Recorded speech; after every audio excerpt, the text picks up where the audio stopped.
Instituto Nacional de Propiedad Industrial nos trae mentes brillantes que dejan registro de sus creaciones. Es momento de INAPI, en Combinación Clave 92.9.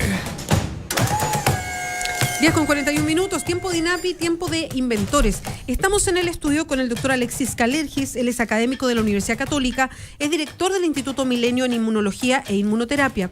Él desarrolló como científico la primera vacuna contra el virus respiratorio sincicial, innovación que se encuentra debidamente patentada.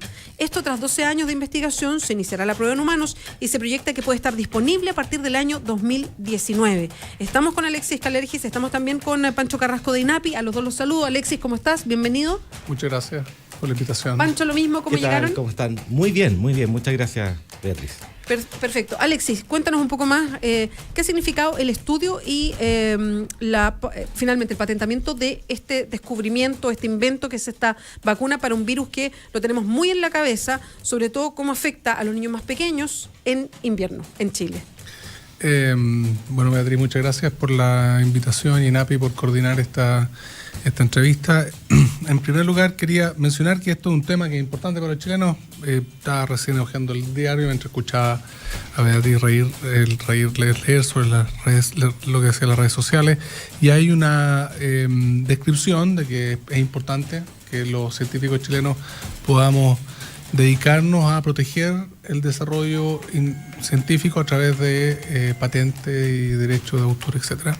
Y justamente el artículo de la tercera se refiere a que es muy fácil, ¿verdad?, para otras instituciones fuera del país, si es que no existe esa protección de la propiedad intelectual, eventualmente ocuparla con beneficios comerciales, y que Chile inadvertidamente pudiera estar facilitando ese proceso si es que los científicos no nos preocupamos con el apoyo de las instituciones como las universidades y las oficinas de transferencia tecnológica.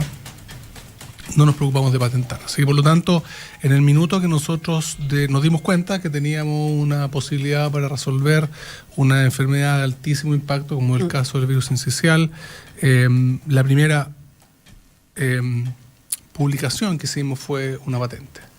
Y esa patente fue mi primera patente. Me tomó mucho tiempo aprender a cómo se redactan las patentes, y trabajamos con la universidad, con mi equipo, ¿verdad?, investigadores jóvenes muy dedicados, muy comprometidos en lograr redactar una patente sólida que después de varios años, ¿verdad?, terminó siendo concedida en países importantes, en China, por ejemplo, que es un mercado gigante, en India, en Estados Unidos, que son mercados grandes.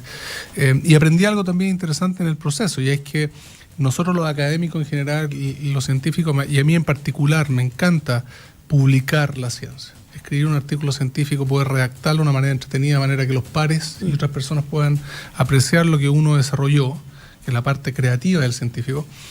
Las publicaciones científicas son consideradas muy difíciles en general. Cuesta conseguir que un trabajo científico se publique porque es evaluado por pares, las evaluaciones son rigurosas, etc. En el caso del sincicial, nosotros patentamos, ¿verdad? Y dado que tenemos mucho trabajo en torno al virus sincicial, trabajo científico, y hemos publicado muchos papers, algunos de muy alto impacto, me he dado cuenta de que la patente sigue con nosotros generándonos un gasto de tiempo, energía y recursos hasta el día de hoy. La patente es del 2007. En cambio, las publicaciones, uno las escribe, uno la publica y uno sigue siendo el autor de ese paper para siempre, pero después de que se publica, se cierra la publicación. En cambio, una patente tiene procesos de revisión, ¿verdad?, procesos de revalidación, y es harto más difícil patentar que publicar una buena patente. Eso es lo que yo aprendí. Es difícil desde el punto de vista de la dedicación de tiempo, es difícil desde el punto de vista de la dedicación de recursos. Por lo tanto, trabajar con las universidades, con INAPI, con agencias como CONCIT, Corfo y Milenio, que apoyan justamente a los científicos para que patentemos, es fundamental.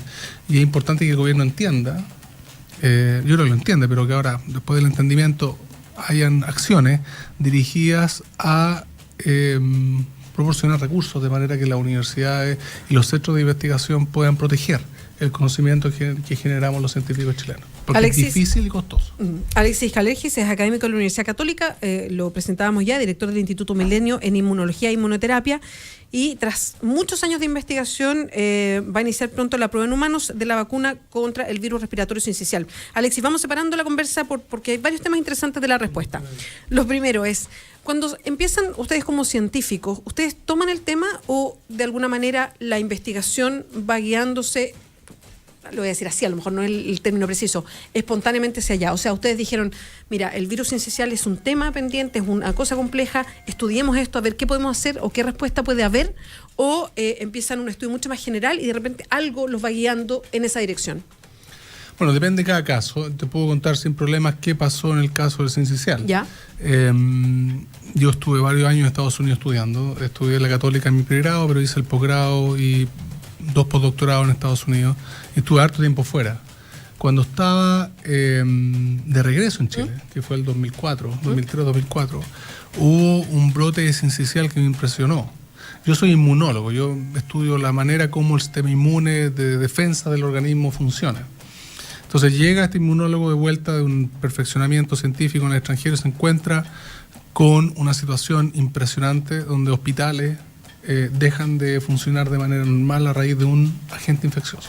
Entonces llama la atención. Me di cuenta que era un problema tremendo para Chile, donde si bien científicos en la Universidad de Chile y en la Universidad Católica estaban haciendo desarrollo, entender por qué ocurría esto, no teníamos un resultado o una solución para el problema.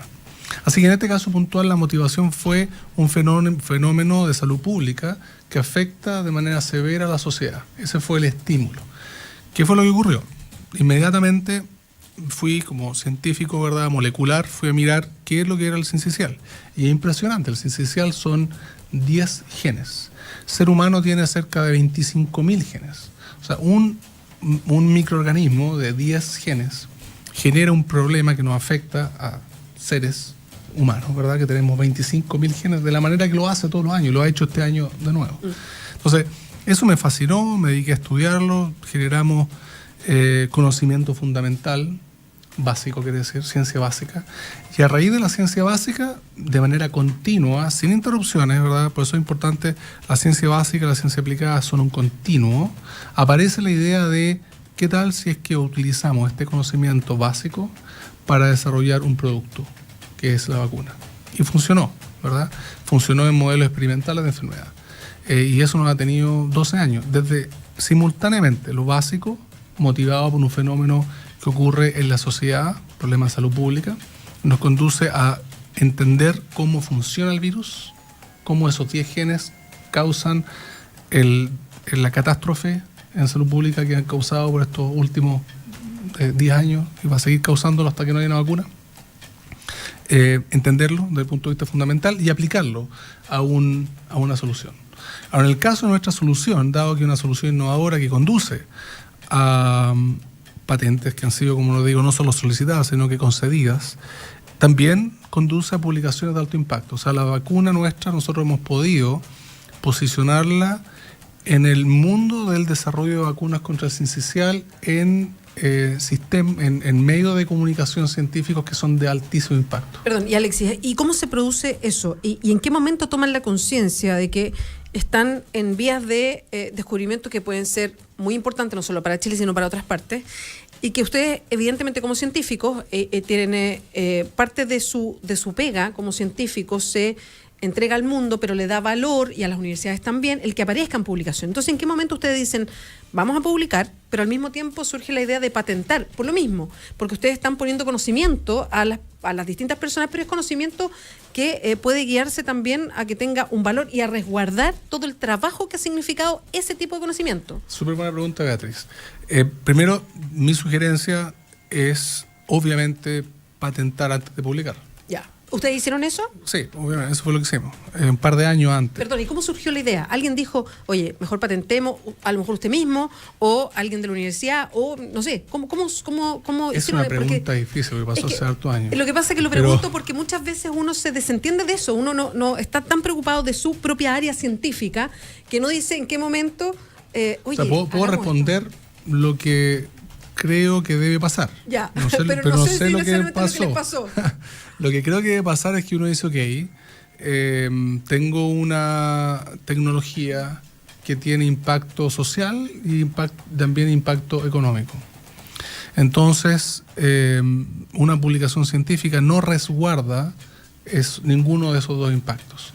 Solamente resguarda el derecho mío como autor o científico creador, mi rol creador que ha establecido la publicación científica. Entonces yo me di cuenta, era harto más joven en ese minuto, que era importante resguardar también los derechos que tenemos, que deberíamos tener en Chile, de poder tener control de esta tecnología.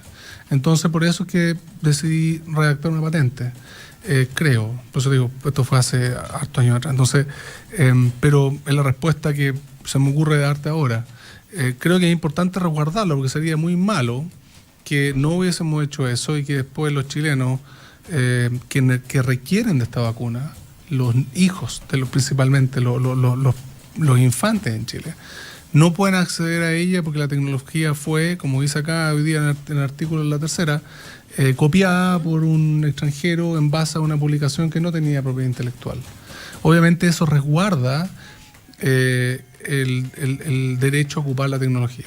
Entonces eso nos dio a nosotros una posibilidad interesante. Lo hicimos de la universidad, fue un acuerdo entre los científicos que hemos desarrollado esta tecnología y decidimos de manera formal transferir los derechos comerciales en Chile de la tecnología al Ministerio de Salud. Hoy en día el control tecnológico, comercial y de distribución está en manos del Ministerio de Salud. Y lo hicimos con un Ministerio de Salud.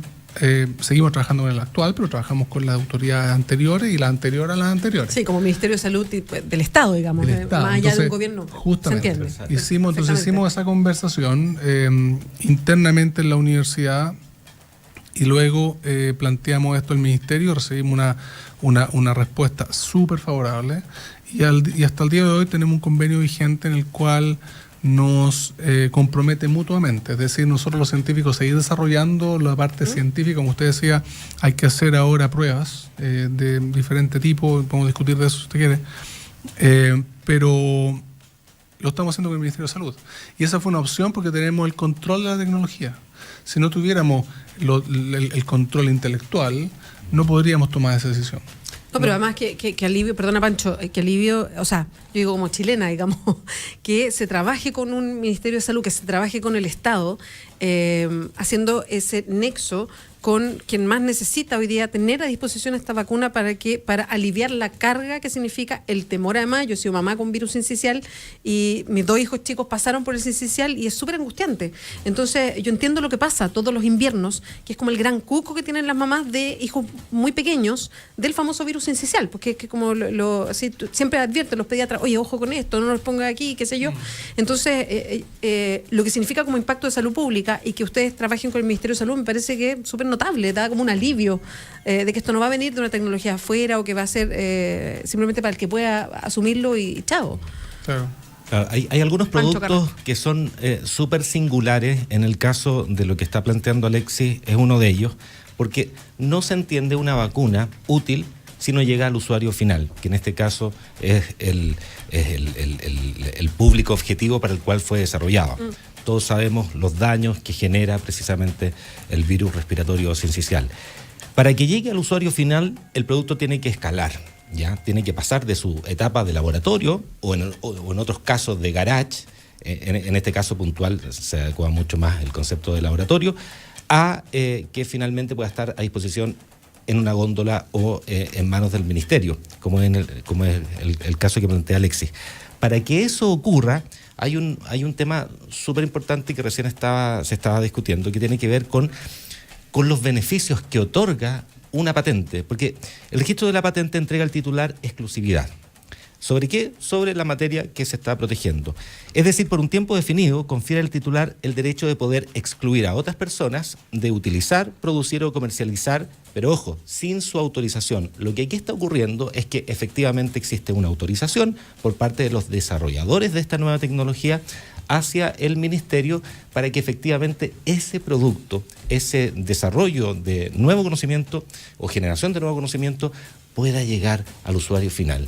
Y en el caso de las innovaciones en salud, eso es súper potente. Si no existiese la patente, esto en muy poco tiempo se podría diluir. ¿Y por qué es importante patentar antes de publicar un artículo científico? Porque ahí se rompe uno de los requisitos, que es precisamente la novedad. Lo hemos conversado en más de alguna oportunidad acá. ¿Cuáles son los requisitos para poder proteger un invento, un desarrollo tecnológico? Es primero que tiene que tener novedad, luego altura inventiva y más tarde aplicación industrial. Con esos requisitos finalmente se puede obtener la concesión de la patente, que incluso, recién lo conversábamos, hay una situación particular que se vivió con la protección en China, ¿no? Fue, bueno, no solamente ya se ha señalado esta vacuna está protegida en Chile, sino que por su impacto también esto ha escalado a través de un tratado de cooperación en materia de patentes llamado PCT. Entonces, no sé si ahí nos puedes comentar un poquito qué sucedió con la protección en Asia. Sí, en el caso de China fue divertido, porque en el fondo... ¿Por qué? Porque en el fondo no hablamos el mismo idioma. Entonces, es fácil entenderse en general con países que hablan bien inglés, ¿verdad? O que hablan inglés. O países que hablan, no sé, pero en China el idioma es bastante, se ha ido obviamente masificando. Yo sé que por razones del tamaño de mercado y lo que ha crecido China desde el punto de vista de posicionamiento a nivel mundial, hay mucha gente que está estudiando chino y diferentes tipos porque hay varios lenguajes, varios idiomas. Pero el caso de esta patente fue genial, porque en el fondo nosotros redactamos la patente en inglés, ¿verdad?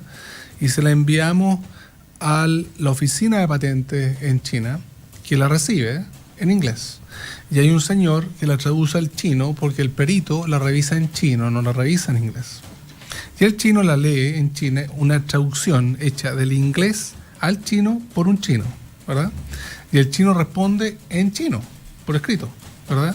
Y esa respuesta se traduce en inglés por este corresponsal que está en China, ¿verdad? Que es chino pero sabe inglés. Y a nosotros nos llega esta traducción. Bueno, hay un concepto de eso, es lost in translation. Lost in translation, completamente. Se pierde la traducción. Entonces, ¿cuánto se pierde? Tuvimos como 6 revisiones y nosotros no entendíamos lo que quería el chino no entendía lo que nosotros respondíamos, y después me di cuenta que el problema era justamente esta situación de la traducción del inglés al chino y del chino al inglés por un corresponsal, que es la persona que hace como intermediario en la conversación.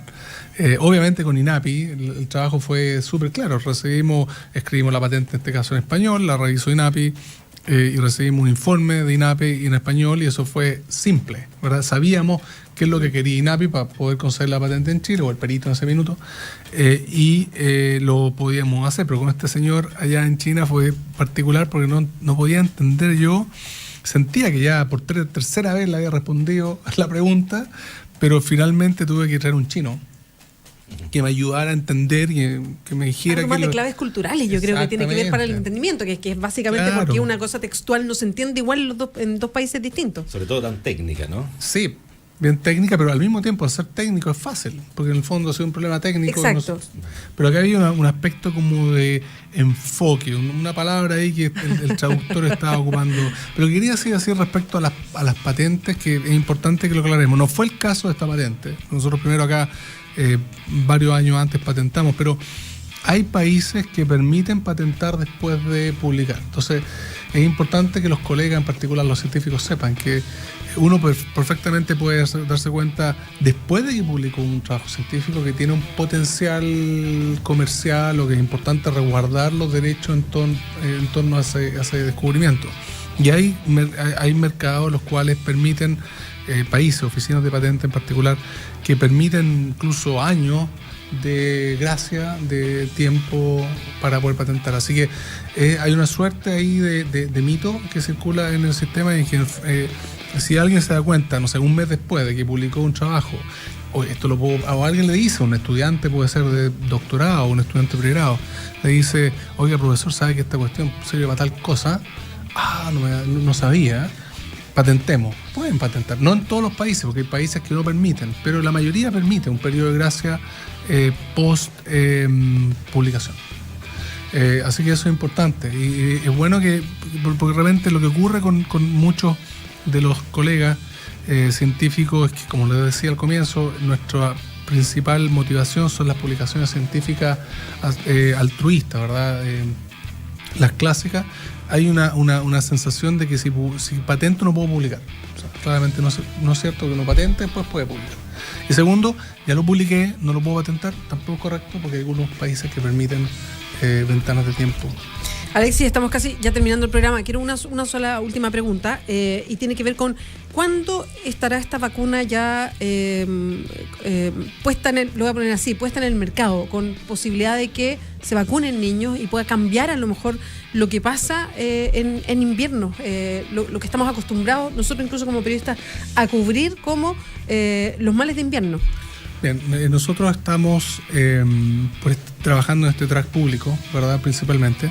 Entonces, lo que quisiéramos ahora es poder, hacia finales de este año, poder hacer el estudio de seguridad, que ya lo tenemos aprobado por el Comité de Ética de la Universidad Católica, que es un comité certificado, acreditado por el Ceremi Salud. Y por lo tanto, este año queremos hacer la prueba clave para la vacuna, que es una prueba de seguridad que se hace en adultos. Y tenemos muy avanzado eso. Hicimos ya una formulación de esta vacuna en Estados Unidos, dado que en Latinoamérica no existen plantas para hacer esta producción piloto para hacer estudios clínicos. Logramos eso, ya lo terminamos, fue exitosamente desarrollado. Así que con ese producto podemos proceder a la implementación de este estudio. Luego de eso viene un estudio de inmunogenicidad o de respuesta, que también se hace en adultos.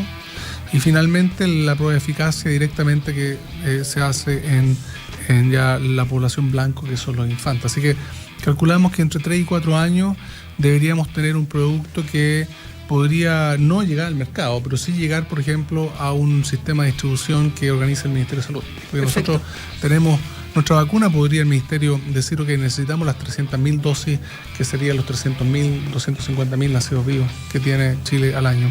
Ahora, quería decir una cosa, Beatriz, antes de cerrar. En este proceso me he dado cuenta de que es súper importante que en Chile podamos realmente desarrollar un centro nacional de vacunas. Hoy en día las 18 o 20 vacunas que reciben los chilenos son todas importadas. Y eso nos somete a una condición de posible problema de abastecimiento, sí, problema de costo. La formulación, los microbios con los cuales están hechos esas vacunas no son necesariamente idénticos a los microbios que están acá en Chile.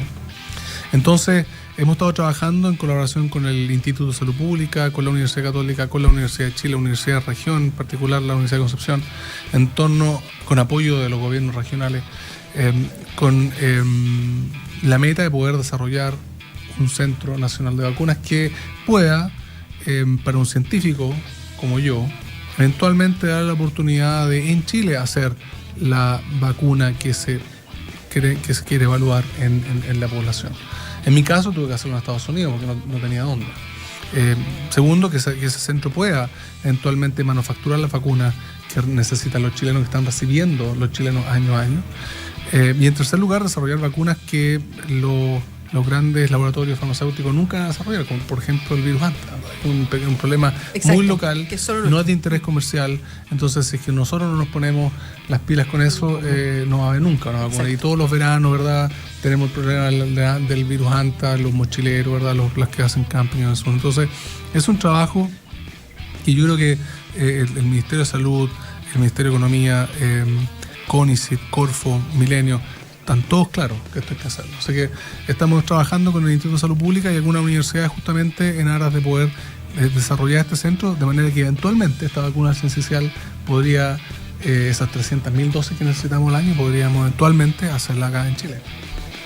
Alexis, muchas gracias por conversar con Beatriz. nosotros. Felicitaciones además por todo lo que hemos conversado y por estar pendientes de lo que pasa en el país a la hora de desarrollar nueva tecnología, investigación científica, en fin. Así que nosotros siempre felicitamos a los inventores cuando terminamos, así que felicitaciones. Muchas gracias. El doctor Alexis Kalergis con nosotros es académico de la Universidad Católica y director del Instituto Milenio en Inmunología e Inmunoterapia, y es el científico que desarrolló la primera vacuna contra el virus respiratorio sincicial, y ahí nos contaba todo lo que eso ha significado. También con Pancho Carrasco de INAPI, que nos acompaña como Muchas siempre gracias, Beatriz. todos los miércoles cuando nos cuentan de lo que pasa con los inventores y para conocer nuestra propia realidad, ¿no? Para que entendamos que acá también hay investigación tecnológica, científica.